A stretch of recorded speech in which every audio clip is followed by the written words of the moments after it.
N'attendez plus à viens, n'attendez plus dans ton cœur. Viens, tel que tu es adoré.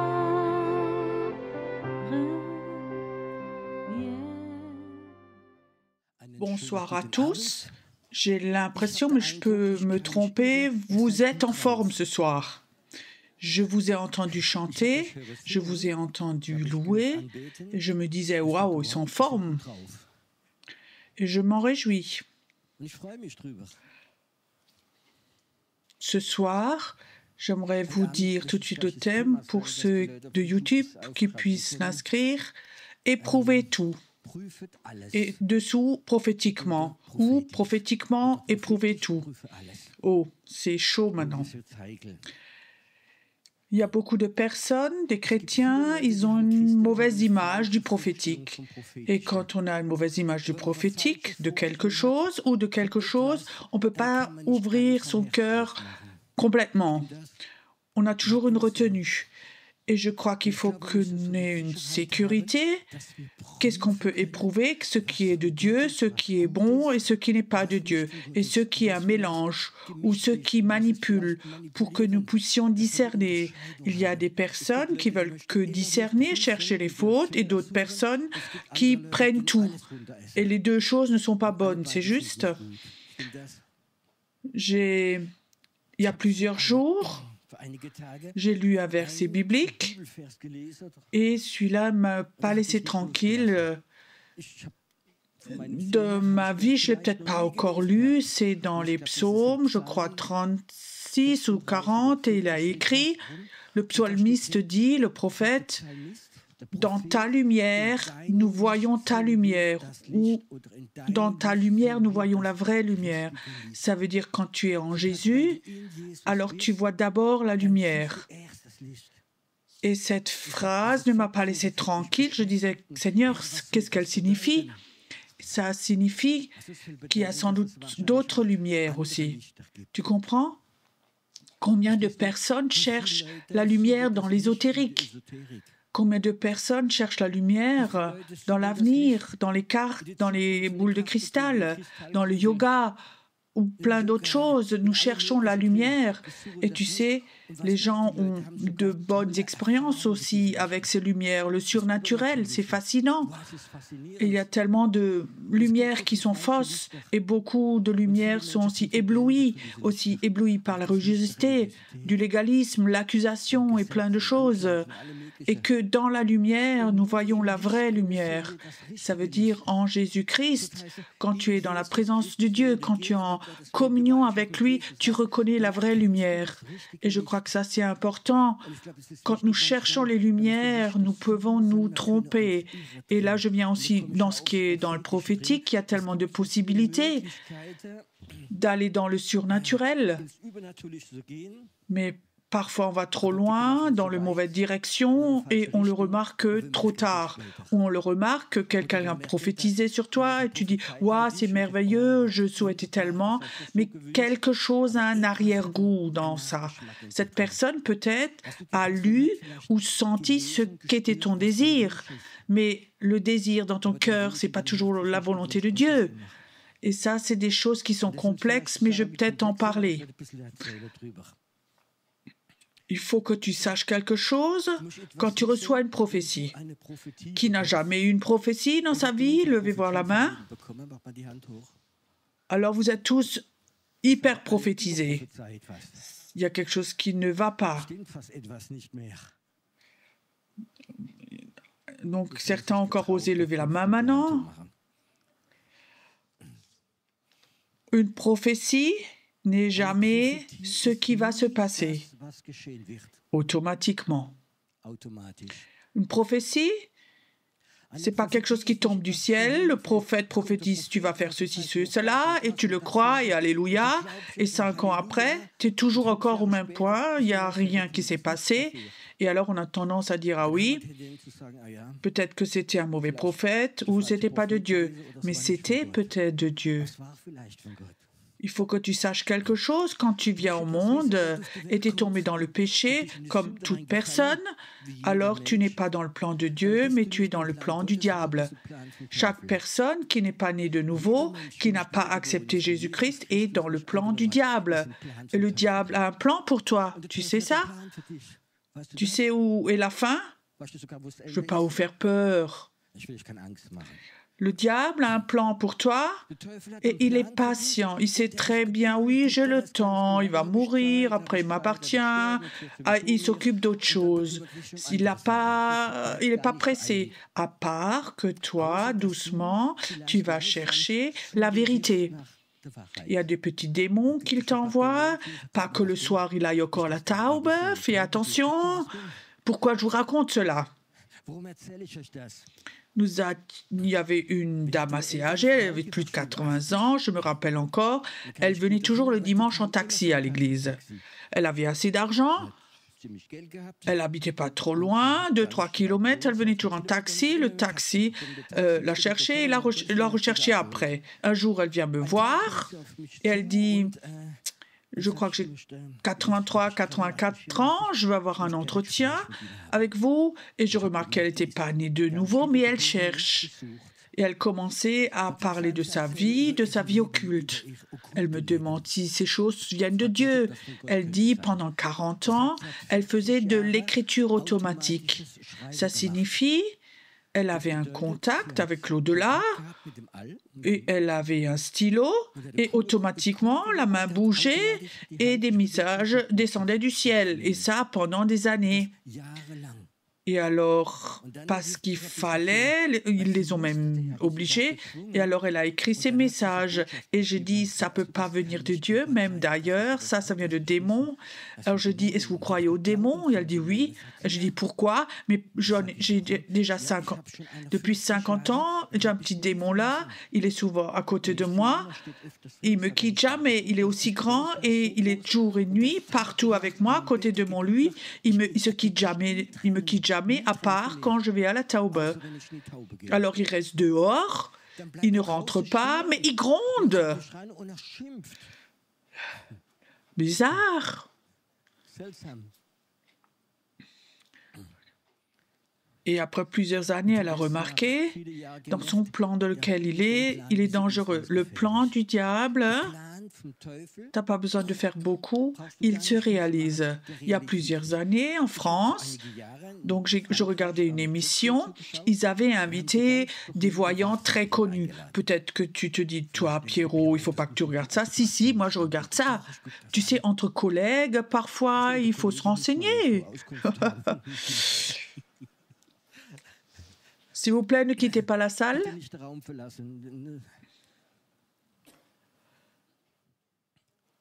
Et cette femme était très connue, une voyante connue à la télé. Elle gagnait beaucoup d'argent, elle avait une bonne clientèle. Alors elle racontait que ce qu'elle prophétisait dans sa boule de cristal se réalise toujours. OK alors? Alors le journaliste dit, et si quelqu'un... Est-ce qu'on peut se défendre contre ce qui a été prophétisé dans cette boule? Elle dit non. Alors il dit c'est pas possible. Alors la femme dit, je vous donne un exemple, il y a 3-4 mois, il y a un homme riche, un homme d'affaires qui vient me voir et il voulait que je prophétise sur lui, que je prie ma boule de cristal et tout d'un coup je vois là-dedans, cet homme va se noyer et en l'espace de 4-5 jours, il est mort. Alors, elle a hésité, mais je lui ai dit. Et j'ai dit à cet homme, je vois dans la boule que dans 4-5 jours, vous allez vous noyer. Il était complètement choqué, il dit merci, merci, il lui donne l'argent. Alors, il dit pourquoi? Parce que, vous savez, j'avais prévu de faire un tour en bateau de 3 semaines dans la mer, dans le sud de la France. Et merci que vous m'avez prévenu. Maintenant, je ne pars pas de la maison pendant 10 jours. Et il reste chez lui. Et au 5e jour, il a pris son bain à la maison, il a un infarctus et il se noie. Quand j'ai entendu ça, le diable a un plan et tu ne peux rien faire contre, à part que tu sois chrétien. Tu comprends? lui va aussi essayer de te montrer son plan. Mais tu peux dire non. Parce que tu sais très bien, il y a un deuxième plan, c'est le plan de Dieu, et lui, il est dans ton esprit. Et ça, c'est important. Premièrement, le plan du diable, si tu vas chez le voyant, je peux te dire, de ma propre famille, je l'ai vécu, où quelqu'un y est allé, et cette femme a dit, cette voyante, tu vas te marier, ton mari va te quitter, un enfant va mourir, il va te quitter, l'homme, avec tes 3 enfants. Et tout s'est réalisé en un court temps. Et je lui ai dit, si tu n'étais pas allé chez le voyant, peut-être que tout ça ne se serait pas arrivé. Parce qu'en tant qu'enfant, elle était croyante, elle était à l'église. Il faut que tu saches, il y a un plan du diable pour chacun qui ne va pas dans le plan de Dieu, il y a un autre plan. Maintenant, il y a un plan pour ta vie, pour ma vie. Et ça, c'est peut-être ce qui est plus dur. Souvent, je prophétise à des personnes et ils remercient et ils pensent à tombe du ciel. Vous savez ce qu'un prophète prophétise? C'est peut-être 5%. Le reste, toi, il faut que tu fasses ta part. Le reste, tu fais ta part dans la prière, lire la Bible, te préparer, ce que tu as reçu, le digérer. Tu sais, un prophète a toujours un problème pour reconnaître les temps. À l'époque, quand j'ai toujours prophétisé, je demandais Dieu, donne-moi le temps, le timing, jusqu'à ce qu'il me dise, il n'y a pas un temps précis, ça a à voir avec comment cette personne se développe. Une jeune femme vient me voir, je la connaissais assez bien, et alors elle me regarde, elle me dit, oui, Dieu m'a prévu un homme, quand est-ce qu'il va venir? Donc, presque comme si j'étais responsable, et je la regardais, et je lui dis, remercie qu'il ne soit pas venu encore, il partirait en courant pour l'instant. Oui. Change ton caractère d'abord, pour que quand il vient, qu'il soit préparé. Si maintenant il vient, il ne resterait pas. Je ne veux pas blesser la femme, mais on pense toujours que Dieu est la faute, ou le prophète, 5%, c'est une prophétie. Le reste, il faut que toi, tu le fasses. Maintenant, il y a un mauvais enseignement que moi je pense que c'est faux. Il y a des chrétiens, il y a des orateurs, ils disent Dieu va faire ce qui est dans ton cœur. Ce qui est dans ton cœur. Je vous raconte un exemple. On avait un jeune homme, une femme, très sympathique, très jeune. Ils avaient 23, 26 ans. Ils se donnaient vraiment à Dieu, ils veulent y servir. Et cette femme reçoit une lettre. Elle m'amène la lettre. C'était un homme africain. Il dit, je suis pasteur. Au Bénin, je crois que c'était. Et cet homme écrit, oh, j'ai eu ton adresse de quelqu'un au Bénin, j'ai eu un héritage de 5 millions de dollars et j'ai à cœur de le partager entre 2 pays. Une moitié je donne en Allemagne et j'aimerais que toi, tu partages de l'argent, j'ai de l'intérêt. Est-ce que tu es intéressé? Elle me ramène cette lettre et je dis, mais c'est un brigand, c'est faux, il veut que t'attraper. Et elle disait, non, ça fait longtemps que j'ai sur mon cœur de bénir d'autres personnes, mon cœur est rempli, j'ai envie de bénir les gens. Et je dis, écoute, c'est pas de Dieu, même de l'intelligence, si on réfléchit un peu, c'est un brigand. Oublie tout ça. Alors elle a quand même répondu, oui, je suis intéressant, j'aimerais bien distribuer l'argent, je suis une chrétienne honnête, je ne veux rien prendre pour moi, je vais distribuer l'argent au pasteur, aux gens de l'église. Et l'homme dit, oh, alléluia, loué soit Dieu, merci que tu sois si honnête, l'argent va venir le mois prochain, mais j'ai besoin pour le notaire, pour le virement, 3 000 €. Et je disais, écoute, c'est le signe que c'est pas de Dieu. Alors elle était insécure. Alors elle va chez un autre pasteur, un homme de Dieu. Il dit, oh, j'ai une immense vision. Elle dit, tu peux prier pour moi, prophétiser. Alors il a prophétisé. Dieu te donne tout ce qui est dans ton cœur. Tu comprends? Qu'est-ce qu'il y avait dans son cœur? L'argent, recevoir l'argent, de le distribuer. Et tu sais quoi? Malgré que je l'ai prévenue, elle a envoyé l'argent et elle n'a jamais entendu quelque chose de cet argent. Des lettres comme ça, il y en a des centaines ou d'autres formes et beaucoup de chrétiens payent. Tu sais, une fois, ils sont bêtes au niveau de leur intelligence. Excusez, je ne veux accuser personne. Mais deuxièmement, ils ne sont pas capables d'éprouver de Dieu. Et il y a toute une mafia africaine comme ça qui écrivent des lettres comme ça. Je suis amoureuse, tu es la femme de ma vie, je vais venir. Il faut juste que tu m'envoies assez d'argent et il n'y a jamais rien. Les gens se font juste exploiter. Nous sommes dans un temps, hier soir j'ai parlé, comment on écoute de nouveau ce que Dieu dit. Nous voulons simplement de nouveau entendre, écouter ce que Dieu dit, entendre la voix de Dieu. Si nous ne sommes pas capables d'entendre la voix de Dieu, d'avoir une relation avec Dieu, nous allons aussi souvent, au travers de prophétique, atterrir dans des impasses. Je veux juste courtement comment on entend la voix de Dieu et après je veux aussi dire c'est dangereux. Vous connaissez encore à l'époque ces radios à courte onde et on tourne un tout petit peu, on avait le bouton, on avait une autre langue, on avait le russe, on tourne un peu sur, on avait des centaines des différentes langues et ça peut être comme ça avec la voix de Dieu. Il y a la voix de mes souhaits. Tu comprends? Je te donne un exemple.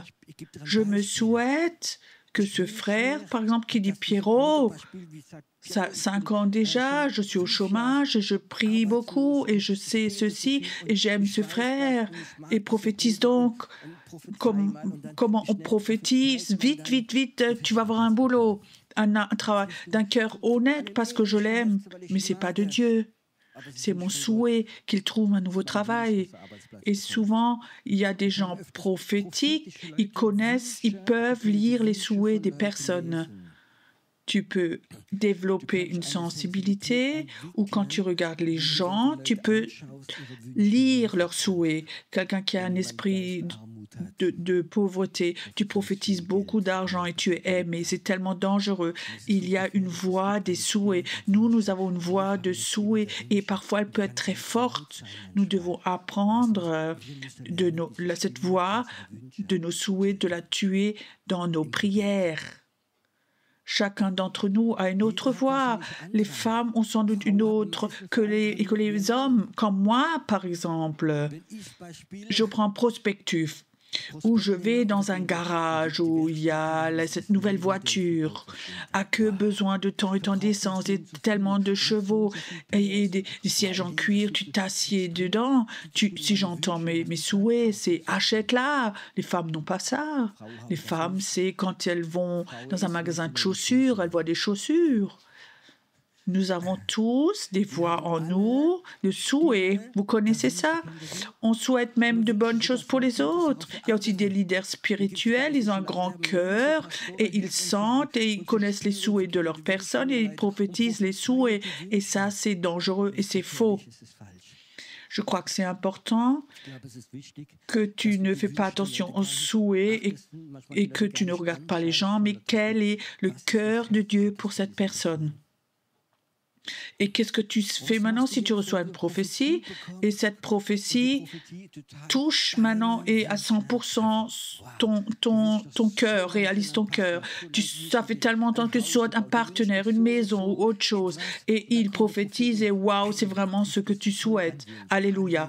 Est-ce que tu es capable de l'éprouver même si tes souhaits disent oui?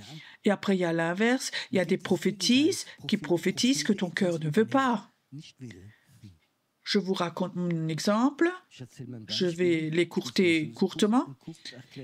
Si tu m'avais rencontré il y a 40 ans, quand j'étais encore un jeune homme, et tu m'avais dit, Pierrot, ou si un prophète était venu, toi, Pierrot, un jour tu vas prêcher, j'aurais dit, tu es un peu fou, jamais. Tout en moi était fermé. Je savais, il y a des orateurs, ils savent faire ça, mais moi je ne peux pas faire ça et je ne veux pas faire ça. Porte fermée. Et si quelqu'un serait venu, un prophète, j'aurais même pas cru non plus, parce que c'était fermé en moi. Mais Dieu a quand même des possibilités. Et les possibilités que j'ai eues, j'étais assez croyant, j'avais eu un rêve. J'avais un rêve, il était très clair, je me vois sur une scène, il y a beaucoup de personnes qui sont là, et je prêche, et je vois comme les gens sont enthousiastes du thème que je prêchais. Je me réveille, et je pensais, ouais, moi j'ai fait un cauchemar. Oui, tout de suite, cauchemar. J'ai trop mangé hier soir, sans doute. Mon estomac est rempli, et souvent on rêve mal. 3 jours après, le même rêve, encore une fois, je me vois prêcher, beaucoup de personnes, complètement enthousiastes, tout le monde, il y a quelque chose qui vient, qui sort du rêve. Alors le matin, je me réveille et ça m'a préoccupée. Mon épouse prend le petit déjeuner avec moi. Alors, je pensais que ma femme me soutient. Alors, je dis, écoute, j'ai fait un rêve bizarre, plutôt un cauchemar. Elle dit, raconte. Tu peux imaginer? J'ai prêché devant des centaines de personnes. J'avais l'espoir qu'elle dise, ah oui, c'est un cauchemar. Alors, elle dit, non, alléluia, ça je sais depuis longtemps. Vous comprenez? Ce qui est dans ton cœur ne signifie pas que quand une prophétie vient, tu vas la rejeter, tu ne peux pas, et les circonstances sont là. Alors parfois, Dieu va aller plus profond, et encore une fois, et encore une fois. Ça, c'est aussi la raison, quand je prie pour les personnes, je ne me laisse pas influencer par l'expression du visage. Il y a des personnes, tu pries, tu prophétises, Dieu voudrait faire ceci, cela, et alors, alors il pleure, il y a plein de larmes qui coulent, mais il n'y a rien qui se passe. Et ça, c'est la 7e prophétie qu'ils ont reçue. C'est que aller dans les émotions, dans l'âme. Alors, il y a d'autres personnes, ils te regardent, tu as l'impression qu'ils vont te gifler, ou vraiment tout fermé, j'ai dit quelque chose de faux, n'attends pas qu'ils disent Alléluia, que complètement fermé, et 2 ans après, il est dans le ministère. C'est l'affaire de Dieu, tu sais, nous sommes appelés de Dieu à semer, nous ne sommes pas responsables de la récolte. Vous savez ça? Parfois nous pensons, nous sommes responsables de la récolte, on doit arroser, faire ceci, cela. Non, il faut jeter la semence et après c'est l'affaire de Dieu. Et après c'est la personne qui est responsable devant Dieu. Je crois que c'est tellement important, ne regarde pas sur les émotions, ce qui est dans le cœur. Quand les gens viennent, veulent me bénir, Pierrot, Dieu va te donner ce qui est dans ton cœur, c'est ce que je dis aux gens. Il y a un verset biblique qui dit, le péché naît où? Dans le cœur. C'est écrit dans la Bible que le péché naît dans ton cœur. Quand je suis fâché, ça vient pas de quelque part là en haut, mais ça vient de mon cœur. Quand je suis jaloux, ça vient de mon cœur. Quand je suis colérique, ça vient du cœur. Et si Dieu doit bénir là-dedans, c'est une catastrophe. Dieu ne veut pas donner ce qui est dans mon cœur, mais ce qui est dans mon esprit. Et ça, c'est 2 choses différentes.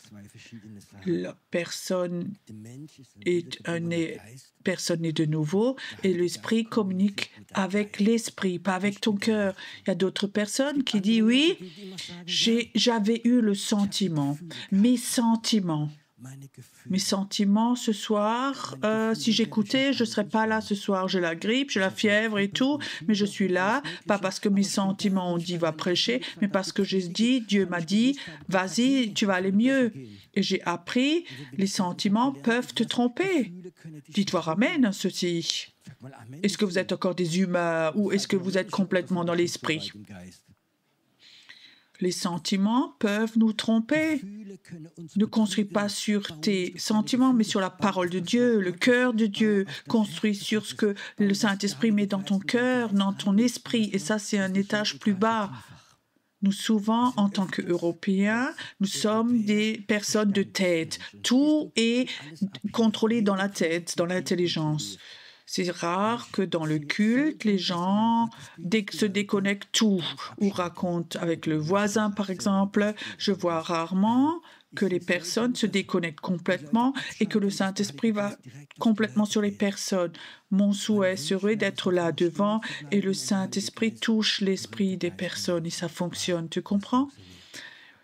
Que de notre intelligence, de notre tête, nos pensées, on déconnecte et que le Saint-Esprit puisse toucher ton esprit. Il y a des chrétiens, ils ont depuis longtemps plus senti leur esprit et tout est dans leur intelligence, dans les émotions et peut-être encore dans le cœur, mais plus dans l'esprit.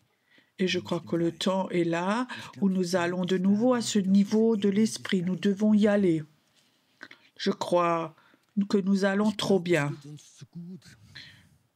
Je connais un missionnaire, il était des années en Roumanie et il me racontait, il a visité beaucoup d'églises où quand il y avait encore le rideau de fer et la sécurité, donc le service secret de Roumanie, donc il y avait une forte persécution des chrétiens et quand ils attrapaient les chrétiens, ils les ont tapés, mis en prison, on les tuait même, de la police même. Alors il dit, il était à l'église, et alors ils ont trouvé, que un de ces policiers était toujours au culte, mais ils ne savaient pas qui c'était. Alors le pasteur a dit, dimanche prochain, nous ne nous rencontrons pas ici, on se rencontre ailleurs. Priez, demandez Dieu où ce sera et venez. Et tu sais quoi? Toute l'église est venue à part une personne et c'était ce service secret. Et maintenant, tu peux imaginer, toute l'église, dans la prière, a reçu où ils vont se rencontrer. Ils n'ont pas téléphoné, non, ils ont prié et le Saint-Esprit leur a dit. Ça, c'est des choses qui nous manquent parce que nous allons trop bien et nous voulons être encore plus bénis. C'est juste encore plus aimés, encore plus bénis.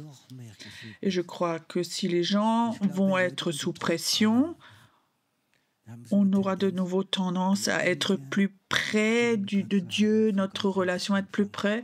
S'il ne s'agit plus que ce soit une voiture bleue ou rouge, ou que je marie celui ou celle-là, il va s'agir de choses très importantes qui vont te sauver la vie. Il y avait un temps, quand je suis allé en Algérie, que j'ai emmené des Bibles, et comme ça, quand tu as 20 kilos de Bibles dans ton sac, et alors il y a ces policiers avec des mitraillettes, tu sais très bien, s'ils t'attrapent, 5 ans, tu es parti sans problème, et alors tu as ces choses, et tu passes à ce contrôle policier avec tes Bibles, et tu sais alors ce que c'est que de prier. Dieu, est-ce que c'est de toi? Est-ce que je peux traverser? Alors tu sais.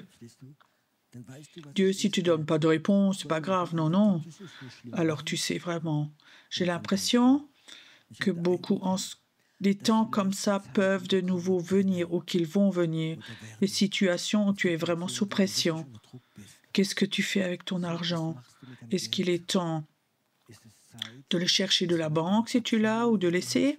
Est-ce qu'il est temps d'investir là? Le Seigneur le sait. Et je crois que ceux qui ont une relation dans tous les domaines vont recevoir cela. Comment est-ce que c'est chez toi? Comment est-ce qu'on apprend à connaître le cœur de Dieu? Je crois que ce qui était important pour moi, c'est de passer du temps avec lui, de lui dire, Seigneur, j'ai aucune notion. Dieu veut t'ouvrir son cœur, te montrer. Il y a 100 manières de montrer son cœur aux personnes. J'aimerais vous raconter un exemple. J'étais nouveau pasteur, je n'avais pas à faire d'école biblique, je n'avais pas de notion de structure d'église, je connaissais un peu ma Bible et Dieu avait parlé.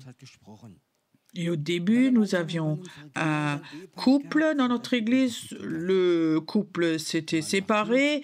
Lui était fautif. Après, c'est nouveau chercher des appartements. Cette femme a continué à venir à l'église et l'homme venait aussi de temps en temps. Alors l'église, les frères de l'église venaient chez moi et disaient ça ne va pas, cet homme qui a cassé son mariage n'a plus le droit de venir à l'église. Quelque part dans mon esprit, j'étais insatisfait. Alors, ils m'ont donné des versets bibliques. Tu sais, Pierry, un peu de levain dans l'église et ce qui n'est pas pur, ça va souiller l'église. Alors, je disais, frère, laissez-moi prier. Et là, dimanche prochain, je vous dirai et on va décider pour ce frère. Alors, j'ai prié. Et j'ai dit, Dieu, j'ai aucune notion. Est-ce que cet homme, est-ce que je dois ne plus le laisser rentrer dans l'église ou si? Alors j'étais surpris comme Dieu ne donne pas de réponse théologique. Et c'était ce temps où mon fils le plus jeune, il avait 7-8 ans. Le Seigneur me parlait, Pierrot, si ton fils, s'il se mariait, et ferait la même chose, il se laisse divorcer après, il serait séparé et il est fautif. Et un jour, il toque chez toi à la maison, il dit « Papa, j'ai faim, est-ce que tu me donnes quelque chose? Est-ce que tu le laisserais rentrer dans ton appartement ?» Et je dis « Mais bien sûr, c'est donc mon fils, je peux donc pas dire je lui donne plus rien à manger juste parce que son mariage est cassé. » Et Dieu dit « Oui, comme ça je suis aussi, cet homme a fait des fautes, mais quand il vient dans la maison du Seigneur parce qu'il a faim de Dieu, est-ce que tu peux le jeter dehors? » Alors j'ai dit non, je ne peux pas le jeter dehors. Alors j'ai dit ça au frère, désolé, et je lui ai dit que tu viens, que tu es honnête et correct, alors viens pour écouter la parole de Dieu, la nourriture est là pour toi.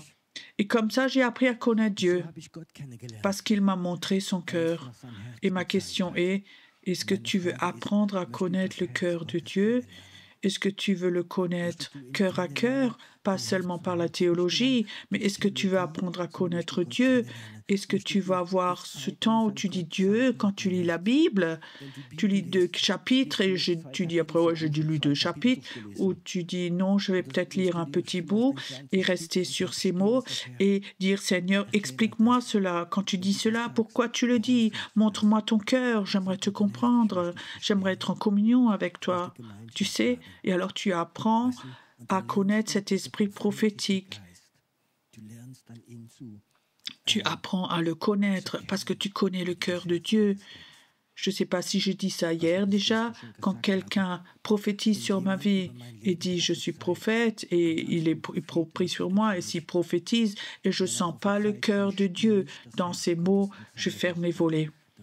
Même si il prêche tellement bien et qu'il a des beaux versets bibliques, je ferme le volet. Si quelqu'un prophétise sur moi, j'aimerais sentir un bout du cœur de Dieu dans cette prophétie, parce que Dieu est bonté et amour.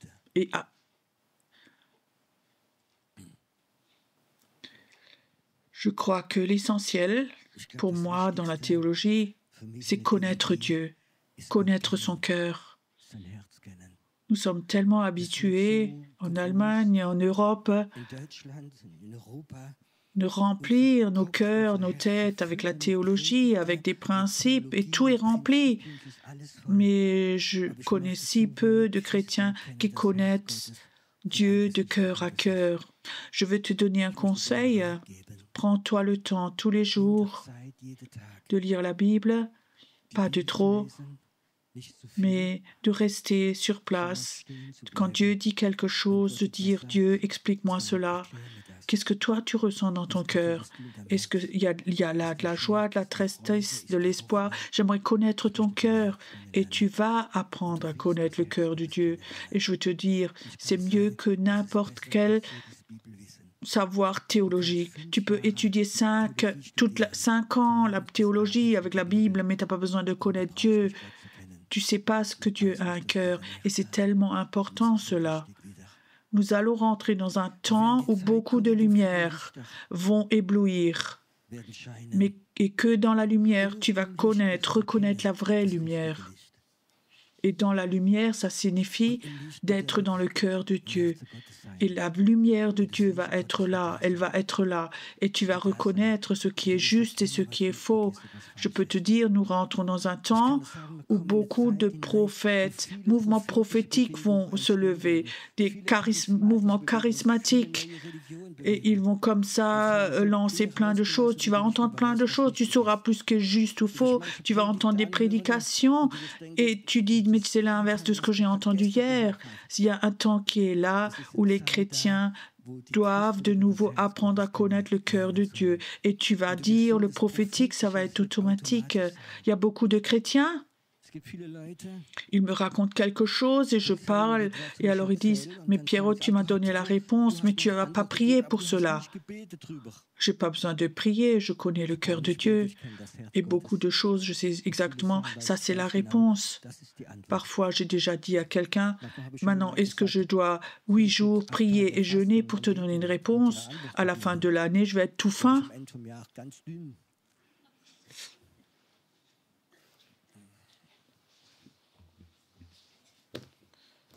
Tu sais ce qui est le désir et le désir de Dieu ce soir, de te dire, commence de nouveau à lire la Bible autrement. Parfois juste 2, 3 versets et de devenir tout calme devant Dieu. Et tu vas voir ce contact avec le cœur de Dieu, il va de nouveau se rétablir.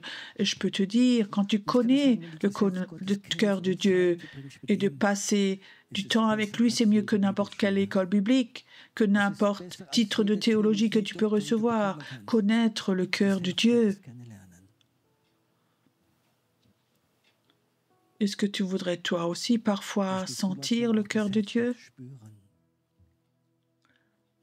Tu sais ce que tu sens. C'est peu ce soir. Mais ça, c'est le cœur de Dieu. Est-ce que tu as ce désir de plus? Est-ce que tu as soif de plus? De dire, Seigneur, je veux de nouveau sentir ton cœur, que mon cœur dur, mon cœur froid, qui reçoivent de nouveau la bonne température. Est-ce que tu connais cela? Quand parfois tu as du temps, tu penses ton cœur est mort. Tu as entendu tellement de mauvaises nouvelles, des déceptions, et tu penses, oui, mon cœur est comme une pierre, il est comme mort, je suis né de nouveau, enfant de Dieu, mais mon cœur est comme mort. Et alors tu vas au cœur de Dieu après et tu sens de nouveau l'amour de Dieu, tu sens de nouveau que son cœur c'est l'amour et que ça te touche et tout d'un coup tu sens de nouveau comme ton cœur reçoit de nouveau la vie, il n'est pas mort. Et il disait non, Pierrot, il est fatigué, je veux de nouveau donner une nouvelle force.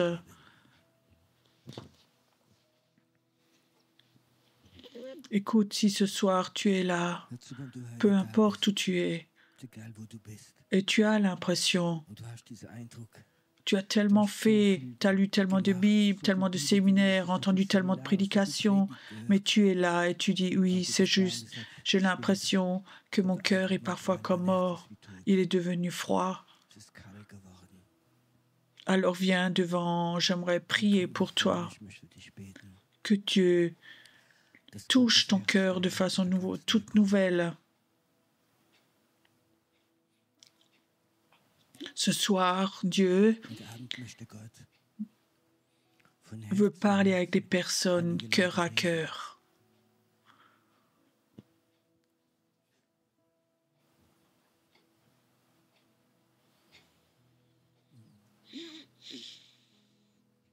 Venez simplement devant. Tu n'as pas besoin d'avoir honte. Il y a certaines personnes, ils sont bouillants avec leur œuvre, mais le cœur est mort. On a vécu tellement de déceptions, tellement d'échecs, tellement de morts est venue de l'ennemi. L'ennemi voulait tuer ton cœur. Mais tu sais ce que dit Jésus, j'aimerais que tu vives. Que tu vives, que tu vives, que tu vives, que tu vives, que tu vives. Ça s'enlève. Wow.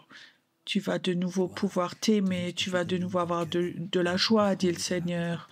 Viens dans ma présence, ça va rallonger ta vie. Viens dans ma présence, viens Seigneur. Merci Seigneur. Que tu touches les cœurs maintenant, ceux qui ne voulaient plus vivre, ceux qui étaient consumés, brûlés, ceux qui étaient déçus, ceux qui depuis longtemps n'ont plus senti ton cœur, que ce soir, que ton battement, le battement de ton cœur touche leur cœur, que ça se réalise ce soir, maintenant. Waouh, c'est là maintenant. Écoute, n'aie pas peur. Si ce soir quelque chose te touche ici devant, je vois comme des anges rentrent dans la salle maintenant et ils touchent maintenant des personnes. Et tu sens comme maintenant quelque chose te touche, quelque chose rentre en toi. Dieu envoie une armée d'anges d'amour pour ses enfants. Il va y avoir une armée d'anges qui vont venir pour les chrétiens qui sont devenus tièdes, qui sont devenus fatigués.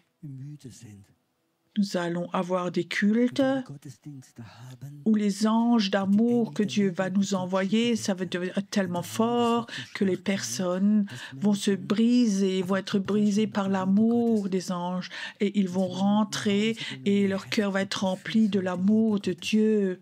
Je vois comme des anges ont cette huile d'amour et qu'il le coule sur toi, toi qui es devenu fatigué, toi qui étais devenu sans force, toi qui t'es rejeté toi-même. Reçois maintenant cette huile, que cette huile vient sur toi maintenant. Tu n'as plus besoin de t'éloigner, de partir en courant, tu n'as pas besoin de t'accuser. Reçois maintenant. Père, où la mort avait touché des cœurs, où ils avaient des temps où ils ne voulaient plus vivre, cette mort va les quitter, parce que l'amour de Dieu vient maintenant, maintenant. Elle vient maintenant en toi. Tu ne vas plus te souhaiter d'être au ciel pour t'échapper. Mais tu souhaites que tu reçoives une nouvelle vie de prière, que ton appel, c'est d'être une intercesseur. Ton appel est de prier. Et quand tu pries, Dieu va te montrer son cœur de plus en plus, comment lui, il voit les personnes. Ça va venir, ça va venir. Merci Seigneur. Où le rejet a essayé de tuer le cœur. Ton acceptation est beaucoup plus grande. Fils, tu m'appartiens. Tu m'appartiens. Sens maintenant le cœur de Dieu, comme il est fier d'être ton Père. Waouh, ça vient. Merci Seigneur que ce soir, que des miracles se font. Je ne peux pas prier pour chacun, mais je sais. Ils vont maintenant être touchés. Ils vont être touchés maintenant. Ils sont touchés maintenant. Waouh!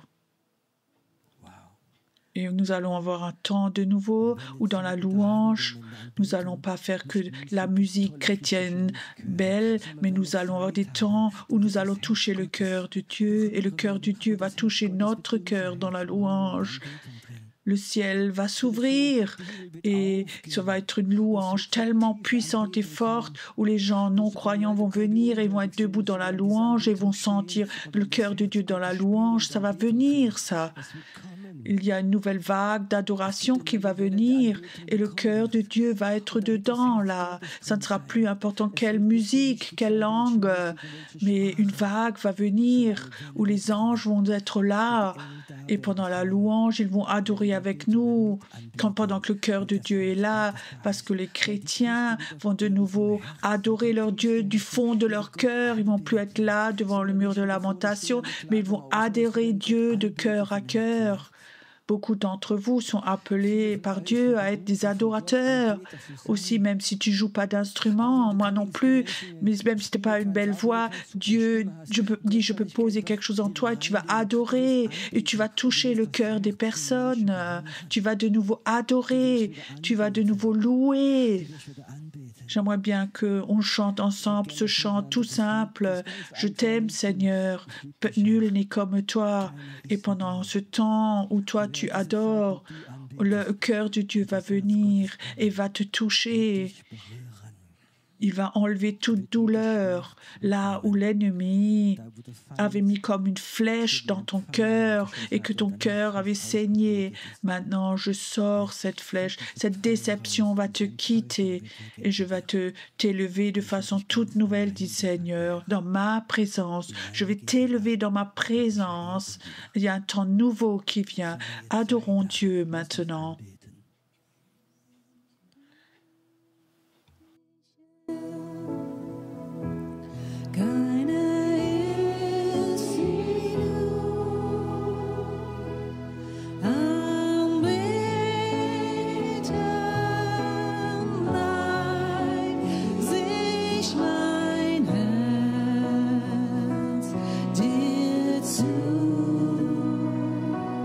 Mein König.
denn der Herr unser Gott regiert.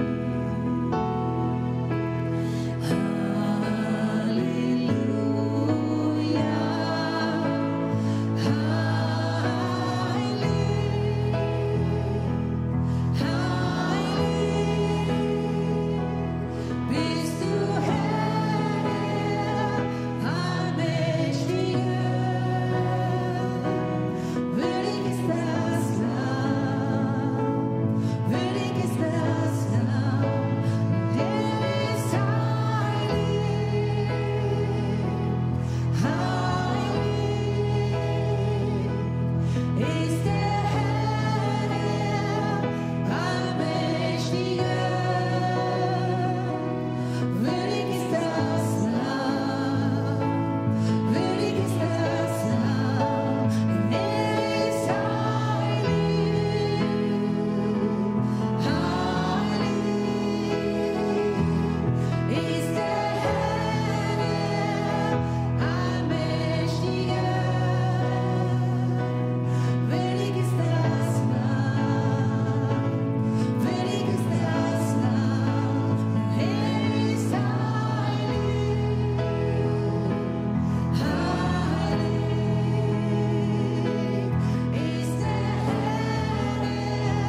Ja, wir singen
Oh,